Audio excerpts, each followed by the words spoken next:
Chapter 2, The Colonies Mature. Part 2, The Middle and Southern Colonies, the 1600s. Section 1, Maryland, the proprietary Catholic colony of Lord Baltimore, or Calvert. Just as New England was settled primarily for religious reasons, so was Maryland, except that it was established not for Puritans escaping persecution, but for Roman Catholics escaping persecution in heavily Protestant England.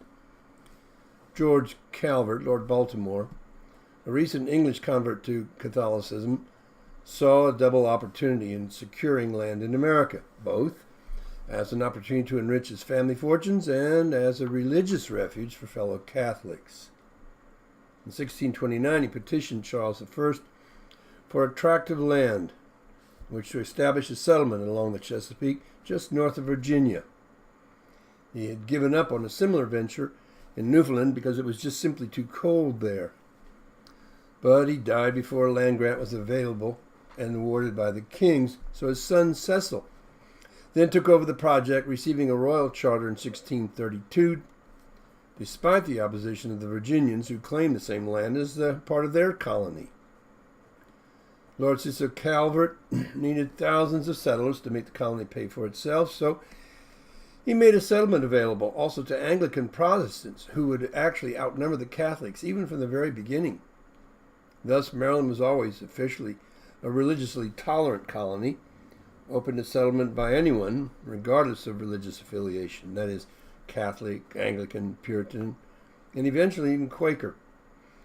The venture, beginning only with a couple of hundred English settlers in 1634, started off smoothly with no starving time or trouble with the local Indians.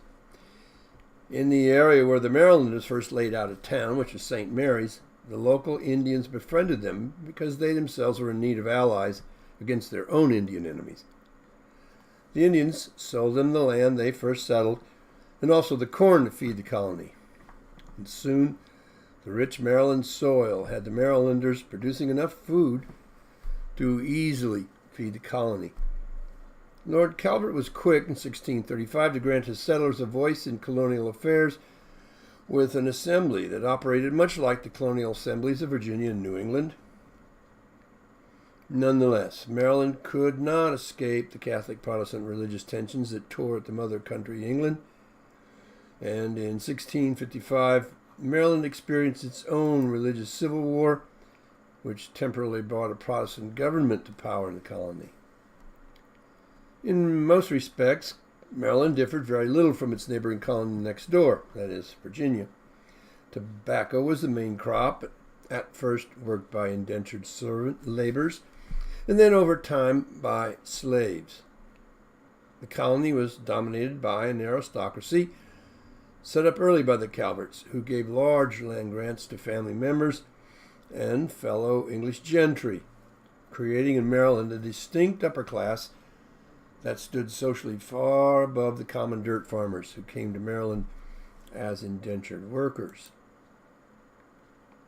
Section 2, the English Civil War and the Restoration, 1642 to 1660. The practice of granting American lands to royal supporters would fall out of use until the Restoration in 1660 of Charles I's son, Charles II, following the end of the English Civil War. The English Civil War, 1642 to 1649. We've already made note that just as the bitter conflict between Protestants and Catholics settled down on the European continent, they exploded in England. The Puritan-dominated Parliament and the English King Charles I, caught up in inflexible religious differences, squared off against each other, complete with armies of their own. This is in the 1640s. But the parliamentary army, mostly Puritan in character, under the highly disciplined command of Oliver Cromwell, proved to be vastly superior to Charles's royal army, and Charles fled to Scotland, only to be arrested and then sent back to England in 1646.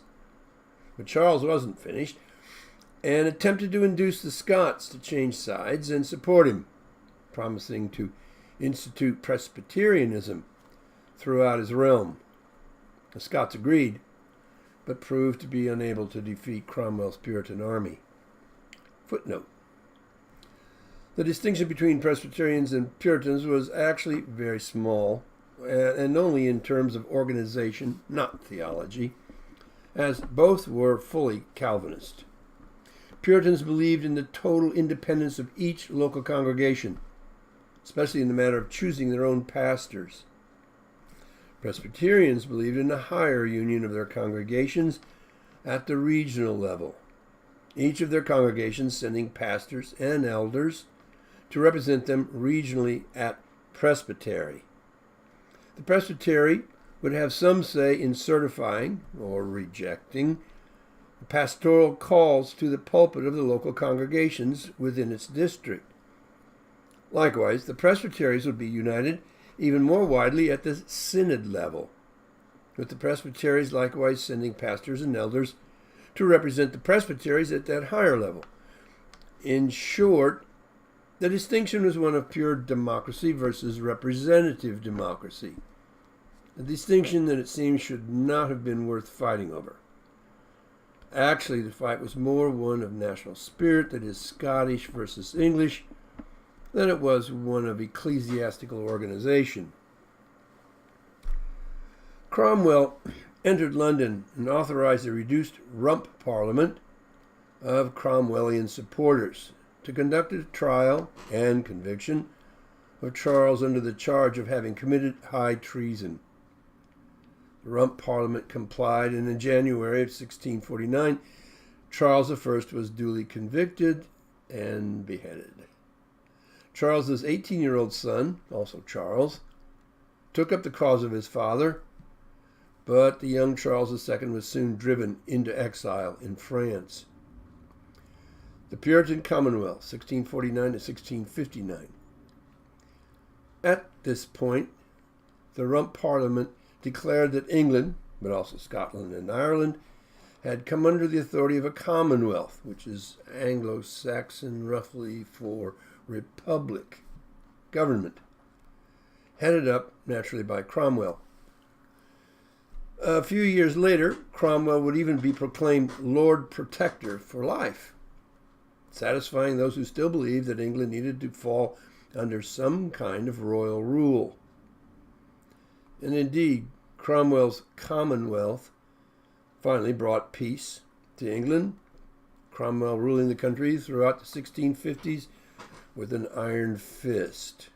However, controlling the brutal effort to crush Catholic rebellions in Ireland and to a lesser extent among the rebellious Scottish Highlanders.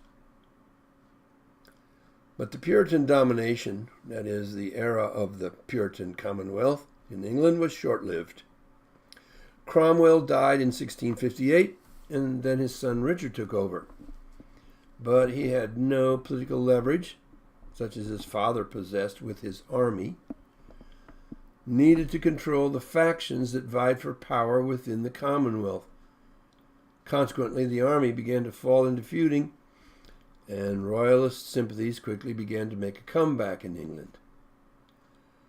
Richard was soon driven from power by one of the factions, forcing one of Cromwell's generals, George Monk, who had been governing Scotland, to march on London, put in place a new parliament, and begin negotiations with the exiled Charles II for the restoration of the monarchy in England, something clearly desired at that point by most of the English.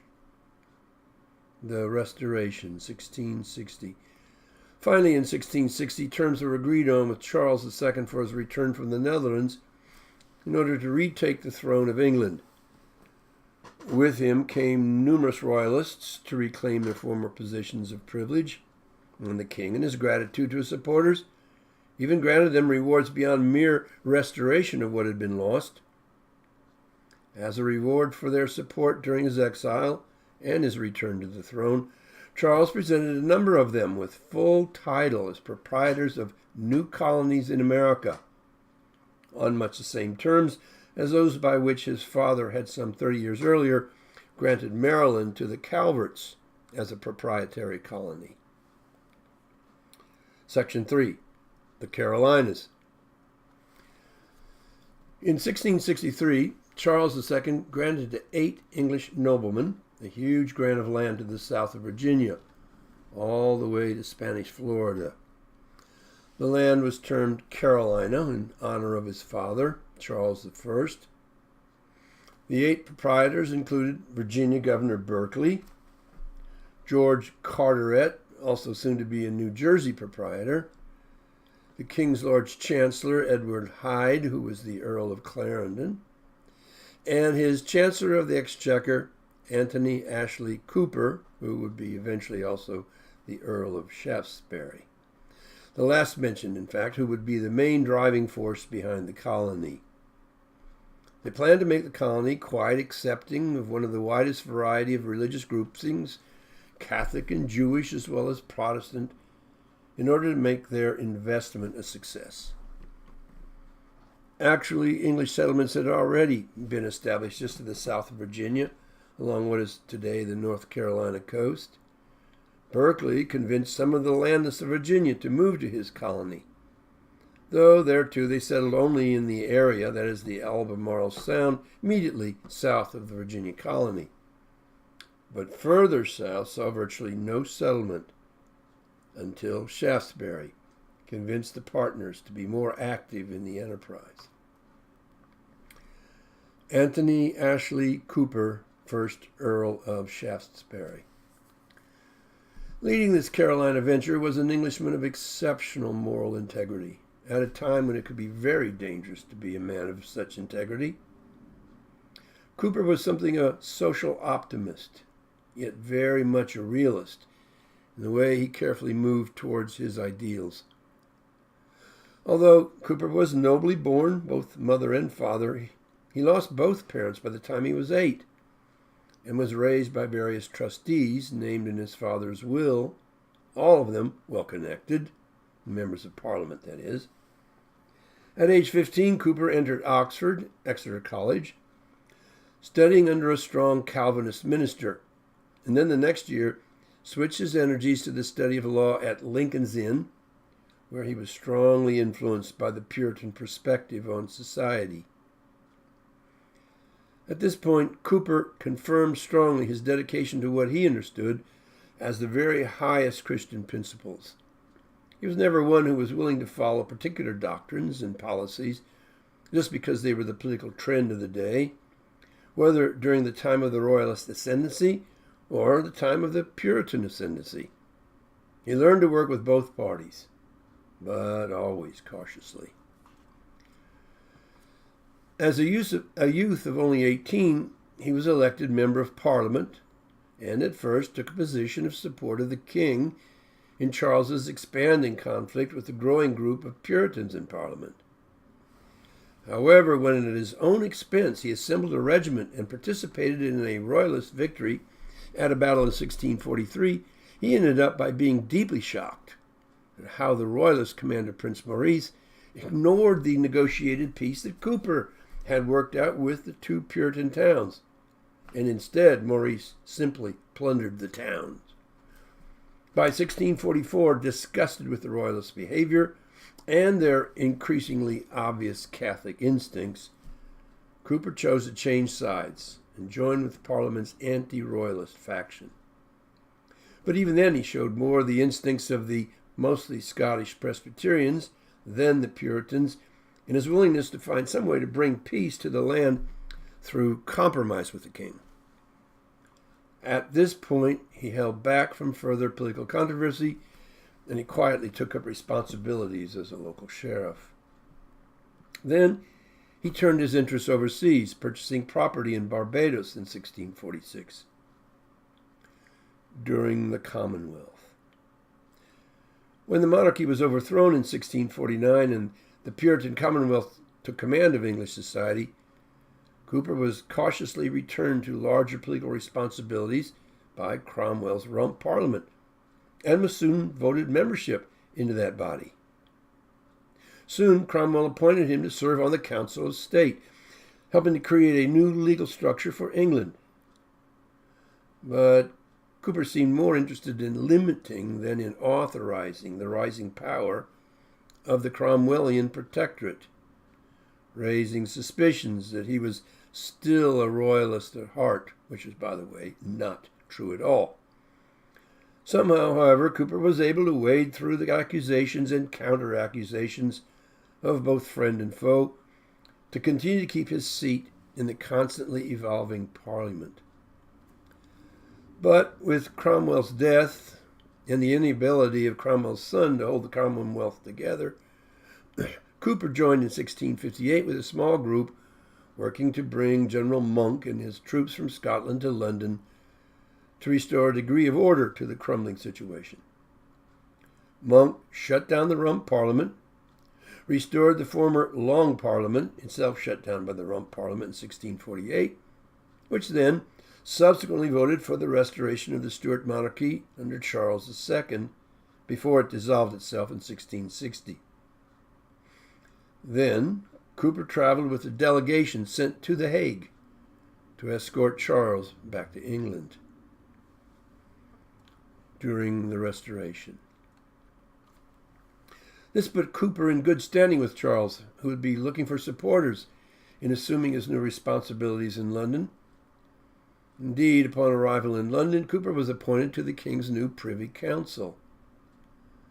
At this point, Cooper became a key voice for reconciliation, convincing the King and the Cavalier, that is, Royalist, Parliament, to ease off on the severity of the Clarendon Code, rather than take revenge on those English who had been involved in the Commonwealth.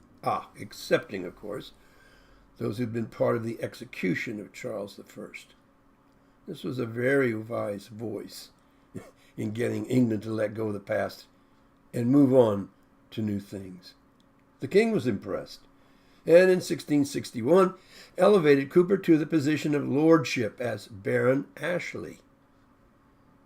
Ashley, as we will now term Cooper, thus left the House of Commons to take a seat in the House of Lords.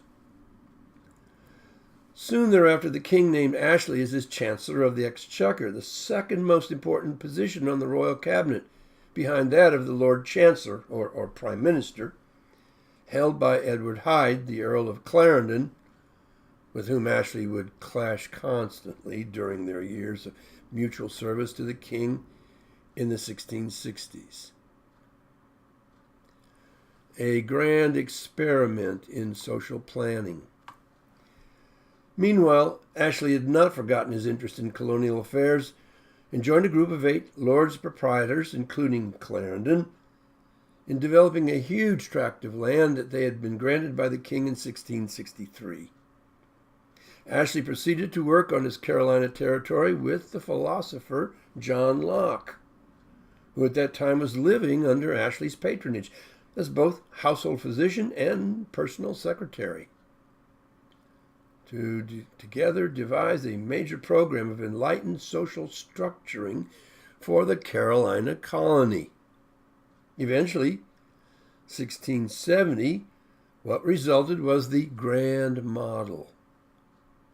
This comprehensive plan included not only the fundamental constitutions of Carolina, but also the designs for the actual settlement of the colony. Too visionary. However, like both Ashley and Locke themselves, the Grand Model was very visionary. Too visionary, in fact, to be of much use as it was drawn up.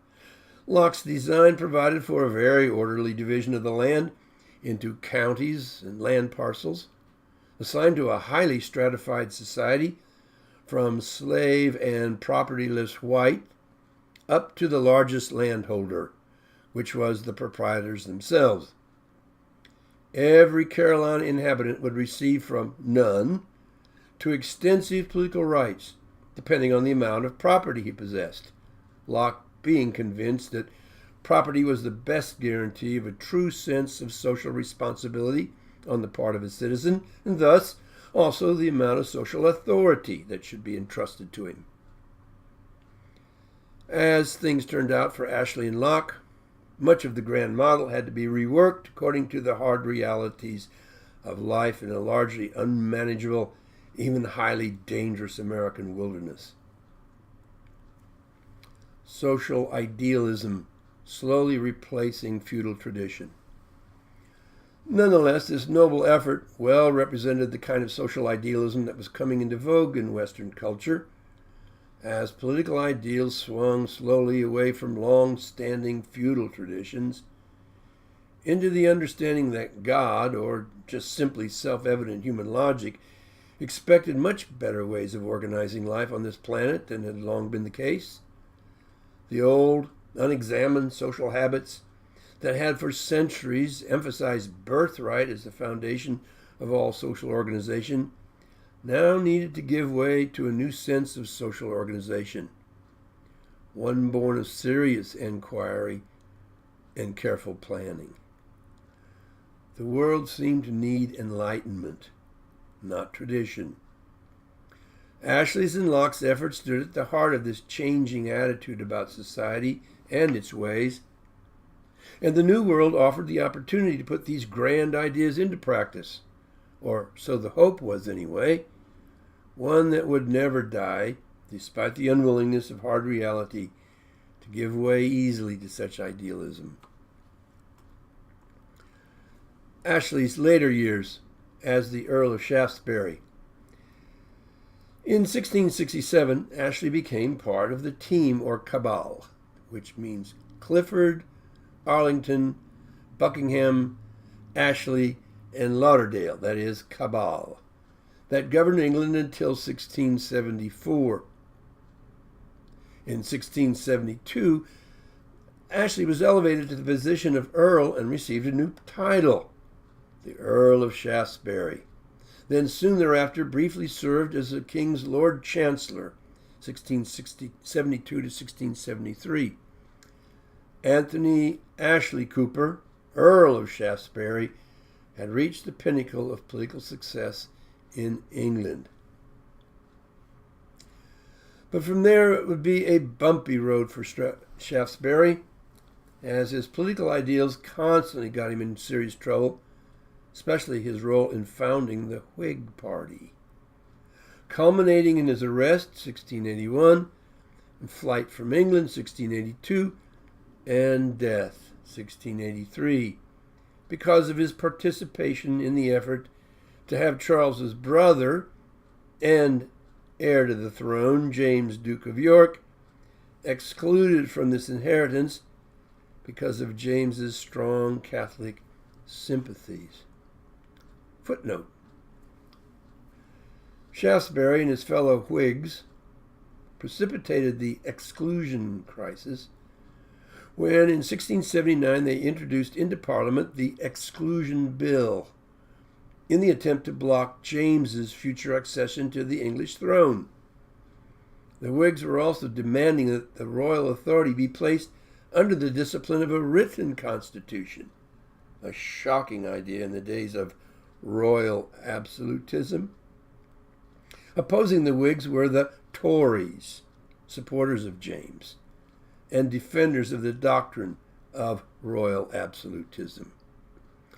These labels, Whigs and Tories, were terms of contempt that one party assigned to the other.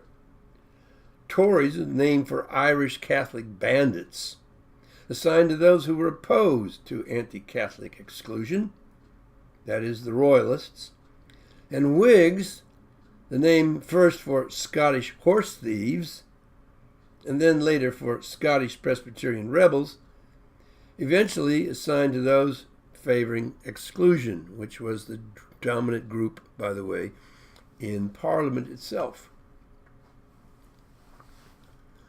The Carolina colony moves forward. Meanwhile, in 1670, some 300 settlers were enlisted from England to settle in the Carolina colony, although 100 of them survived the Atlantic crossing to actually settle in the new colony along the Ashley River, named after Ashley, of course. But the colony began to grow, and vital in its growth was a special trading relationship with the English Caribbean colony of Barbados, where the slave trade was robust. In fact, several of the Carolina proprietors themselves were involved in the slave business. 10 years later, 1680, Shaftesbury laid out nearby a new town, Charlestown, or Charleston, located where the Cooper River, also named after him, meets the Ashley River. Charleston was soon to become the hub of an extensive trade between Indians and Europeans in furs and pelts, as well as, after 1700, rice farming, which accompanied the rapid growth in the colony's slave population. By the mid-1700s, with the addition of the trade in indigo, Charleston had succeeded in making itself the most prominent city in the American South. In the meantime, because of the northern and southern parts of the Carolina colony were so far apart, a sense of North Carolina and a South Carolina began to develop. Adding to this sense of distinction was the fact that the northern part of the colony was inhabited largely by poor whites, that is, Scots-Irish, brought in from an overcrowded northern Ireland, living on small, self-containing, independent farms. And the southern part of the colony was highly commercial, highly stratified, aristocrat-dominated society, much like the Virginia society. Fairly quickly, the two areas came to understand that they had little in common, culturally, economically, and politically. From 1691 to 1708, they were united under a single governor, but separated again after 2 years of struggle between the two sections of the colony. In 1729, the proprietors, that is, descendants of the original proprietors, sold most of their rights to the English king, who turned the two Carolinas into two separate royal colonies, North and South Carolina. Section 4, New York. Another piece of American territory to be granted by Charles II as a proprietary colony was New York, which was formerly New Netherland, seized in 1664 from the Dutch by Charles's navy under the command of Charles's brother, James, the Duke of York, the future King James II. In fact, it was his brother, James, the Duke of York, that Charles granted this most important proprietary colony to. New Netherland, the early years. The English had not been the only ones attempting to settle the Atlantic coast of North America. Greatly problematic for the English with their southern colonies in Virginia and Maryland and northern colonies in New England was the Dutch settlement of New Netherland, wedged into the mid-Atlantic coast between these English colonies. In the early years of the 1600s, the Dutch West India Company had laid claim to this land in an effort to secure rights for the lucrative fur trade with the Indians. The company was also hoping to find a water route to the new continent, across the new continent to the Pacific. And in 1609, commissioned the English sea captain Henry Hudson to explore the area for that very purpose. Hudson's discoveries included the large bay at Manhattan and the wide North River, soon named after him, which fed that bay, but also the realization that this river was not the fabled water route to the Far East. However, it flowed through very fertile lands, which would be quite suitable for Dutch settlement and for a staging ground for trade with the Indians.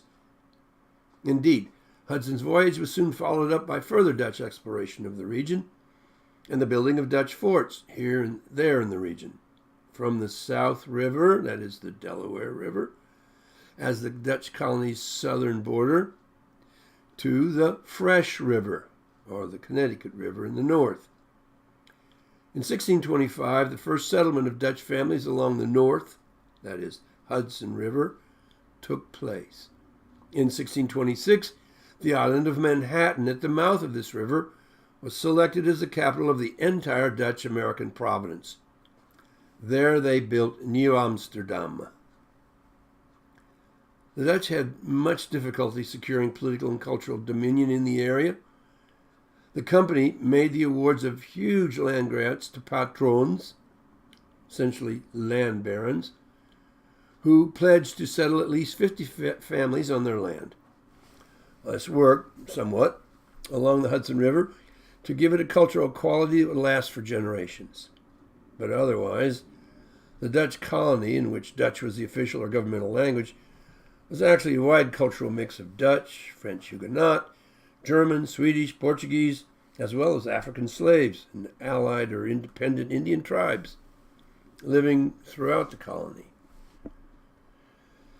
It was also more broadly tolerant religious-wise, permitting Calvinists, Baptists, Catholics, Quakers, and even Jews to practice their religion freely, even though the Dutch Reformed or Calvinist faith was the official religion of the colony.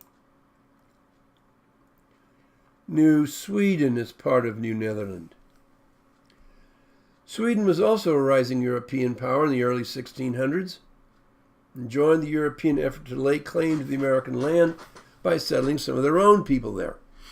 In 1637, the New Sweden Company, made up of Swedes, Dutch, and Germans, established a settlement named Fort Christina, which is today's Wilmington, along the upper Delaware Bay. The Dutch had also laid claim to this area, but were not able to enforce that claim until 1655, when the Swedish settlement was forcibly incorporated into the Dutch New Netherland colony. James's proprietorship of New York. Back in Europe, the Dutch and English had been locked in bitter commercial or just simply nationalistic rivalry that finally led them to the Anglo-Dutch Wars of the mid-1600s. Their respective colonies in America would certainly be drawn into these wars. King Charles II had wanted to close the coastal gap between his New England and Virginia colonies, and the Dutch province stood in the way. Thus, in 1664, Charles dispatched his brother, James, Duke of York, to command a naval fleet which would simply take over forcefully the Dutch colony of New Netherland. The Dutch West Indies Company had made no particular military preparations for such an event. In fact, this has been a major grievance of the Dutch settlers. This lack of military preparation by the company's governors had made the settlers very vulnerable to Indian attacks. Thus, they were greatly disenchanted with the Dutch authorities at the time of the English grab of the colony, even seeing English authority as possibly preferable to the authority not offered by the Dutch West Indies Company. With no military and little popular support, Dutch Governor Stuyvesant was forced to strike a deal with the English. The English promised the Dutch no expropriation of personal Dutch property and also the protection of a number of cultural and religious freedoms if the Dutch simply turned authority of the colony over to the English. And so, in 1664, this huge province became English territory, for a few years anyway. As a reward for his service to his brother, James was granted title of proprietor over the Dutch province, which was renamed the colony of New York in honor of James as the Duke of York. He was also at this time given territory to the north of New England, which constitutes today's state of Maine. The Dutch and English commercial rivalry, meanwhile, continued unabated, and soon had both countries involved in yet another war in 1665-1667, which was the Second Anglo-Dutch War. At the war's end in 1667, as part of the peace agreement, the victorious Dutch nonetheless did not attempt to retake the colony, but instead reconfirmed the English claim to it, receiving on their part recognition of ownership of Suriname, that is on the northern coast of South America, which at that time was considered vastly more valuable as a colony because of its sugar plantations. Then came even another Anglo-Dutch war. This was the third, in 1673, and the Dutch retook the New Netherland province. But the war overall was a disaster for the hard-pressed Dutch, who were also under attack by the French King Louis XIV, and the Dutch were forced at war's end in 1674 to return the province of New Netherland to the English. At this point, James's colony would remain permanently New York. James never visited his colony, but ruled it through appointed agents of his own, governors, councils, and personal agents. He at first did not provide for a popularly elected assembly, remembering the English Parliament during the recent past as being no more than a source of constant opposition to royal rule. He had no desire to offer an opportunity for opposition to his rule to arise within his own colony. However, in 1683, the New Yorkers finally got a colonial assembly and a constitution, which 2 years later, when James became the King of England, he canceled by turning his proprietary colony into a royal colony, making him now more completely the rule of his New York. Section 5, New Jersey. Not all of New Netherland had been converted into James' personal proprietorship of New York. James, in turn, in 1665, awarded part of New Netherland to his own personal supporters as East Jersey and West Jersey. To Sir George Carteret, he assigned the more populous section of East Jersey, that is the southeastern half of today's New Jersey. In settlement of personal debts he owed Carteret. To Lord John Berkeley, which was the brother of the Virginia Governor William Berkeley, he sold the section termed West Jersey, that is the northwestern half. Carteret and Berkeley worked together to govern and develop the colony as New Jersey, appointing Carteret's cousin as the first governor of their colony. The two proprietors also issued jointly in 1665 the concession and agreement document, granting full religious freedom in their colony in order to attract as many settlers as possible. But the venture proved not to be terribly profitable, as settlers tended to refuse to pay their quit rent to their proprietors, claiming that they had received title from the governor of New York. Tensions grew between New Jersey and New York. Ultimately, Berkeley sold his share to a group of Quaker leaders, which included William Penn, who in 1674 purchased West Jersey in order to bring in Quaker settlers. In 1688, East Jersey was purchased by another group of Quakers. Now, although both colonies were in theory Quaker colonies, actually Quakers by no means numerically dominant in this diverse religious setting, effectively, East and West Jersey were now two separate colonies. However, in 1702, failing finances forced both colonies to lose their title as proprietorships and become united as a single royal colony, again, New Jersey, under the direct authority of Queen Anne of England. Section 6, Pennsylvania and Delaware. George Fox and the Quakers. The story of Pennsylvania begins with the founding of the Quakers, who were members of the Religious Society of Friends in England in the mid-1600s. An English shoemaker and shepherd, George Fox, began to spread a new interpretation of Christianity, which caught on quickly in England, and which disturbed greatly the more established Anglican and Puritan Christians. Fox did not believe in original sin, thus diminishing the importance of Christ's death on the cross for the atonement of such sin. And instead they put forward a more humanist idea that everyone could be saved by simply allowing the inner light of God within each person to serve as his or her soul's guide along the path to righteousness. This was a private experience and required no assistance from a professional member of the clergy, who had no role to play in Fox's religious movement. At first persecuted and arrested, he developed a friendship with Cromwell, which briefly brought an end to the persecution until Cromwell's death in 1658. With the Royalist Restoration in 1660, persecution of the Quakers resumed. The movement spread quickly to the New England colonies, where it found a sympathetic reception in Rhode Island from Roger Williams, where eventually nearly half of the settlers there would be Quakers, and most of the other half Baptists.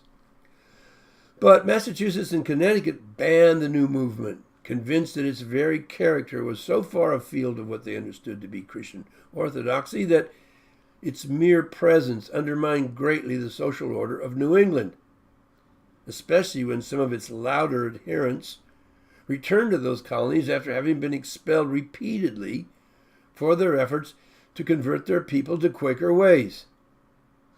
Finally, 4 of the leaders were even hanged, 1659, 1660, and 1661, before early in his reign, King Charles II decreed an end to such treatment of the Quakers. This was subsequently reinforced in 1689 by the British Parliament's Toleration Act. Which brings us to William Penn. Ultimately, Pennsylvania would become the real center of the Quaker faith in America because of the work of one man, William Penn. William Penn was born to the ranks of English aristocracy, his father being a prominent admiral in Charles II's navy, and in fact, one of the key agents in the return of England to monarchical rule under Charles. His father had high hopes for William as a leading soldier and politician in Royalist England, but William was of a strong philosophical bent, much to the distress of his father, and very sensitive to the suffering that was going on outside of England's palace walls. For instance, the 1665 return of the plague, and the 1666 Great Fire, which destroyed most of London and left the population destitute. William's natural curiosity had him begin to associate himself with the Quakers, which ultimately drew an 8-month prison sentence for William, among several other prison terms he experienced in his lifetime, despite his family's high political connections. But miraculously, at his father's deathbed, father and son were reconciled. In fact, his father telling William never to betray what his conscience knew to be true. With his father's death in 1670, Penn came into a huge fortune, and he began to put it to use to advance the Quaker cause. This is what led him to become part of a group of Quaker investors in West Jersey Colony. Penn then grew interested in the land that lay to the west of the West Jersey Colony and began to press Charles to grant him land rights there as additional territory for settlement. The area, in theory, belonged to Charles's brother, James, but a deal was finally worked out in 1681 in which James would give up claim to the Western Territory as part of his New York, which would then come into Penn's hands in return for the forgiveness of a huge debt owed by the king to the Penn estate. Thus it was that Pennsylvania, meaning Penn's Woods, a name chosen by the king himself, came into being. Pennsylvania develops. Penn intended to make his colony a model colony of town planning, social reform, and high moral standards. In 1682, he came to his American colony to personally supervise the drafting for Pennsylvania of a frame of government, which provided for an elected assembly for the colony. He also guaranteed a whole list of personal rights, including total freedom of religion in the colony. These were formally summed up in a Charter of Liberties, which he drew up in 1701. And he personally laid out his carefully planned capital city, Philadelphia, the city of brotherly love, on a square grid pattern between the Delaware and Schuylkill rivers. He was also careful to give financial compensation to the Indians for the land and blessed his colony with peace with the Indians as a result. Soon, English Quakers arrived in large numbers, along with also French Huguenots, Calvinists like the Puritans, Mennonites and Amish, who were German Protestant pietists, and Catholics and Jews from all over Europe. Pennsylvania was a place where all religious groups were invited to settle in the hope of finding finally a life of peace and prosperity. Unfortunately, as with the Jersey colony, the colony did not truly prosper its proprietor, in part due to Penn's unwillingness to press for payment of the quit rent, in part his overgenerous nature in extending loans to too many people, and in great part due to too much confidence in his business manager who cheated Penn out of much of the profitability of the colony. And he ended up briefly, once again, in prison as a huge debtor. Although Penn died penniless in 1718, his efforts at building a model colony prospered Pennsylvania greatly, both materially and culturally. Delaware. 3 counties extending along the lower western shore of the Delaware River constituted a matter of title dispute between the Penn and the Calvert, that is, Maryland, proprietors. The issue was finally settled by the king in 1682 when it was recognized as part of Penn's colony. But these 3 counties, though possessing the same governor appointed by Penn as Pennsylvania, were handled differently, eventually, in 1704, possessing their own assembly to advise the governor. Effectively, Delaware was a separate colony under the same proprietorship as Pennsylvania, with much the same freedoms as its sister colony.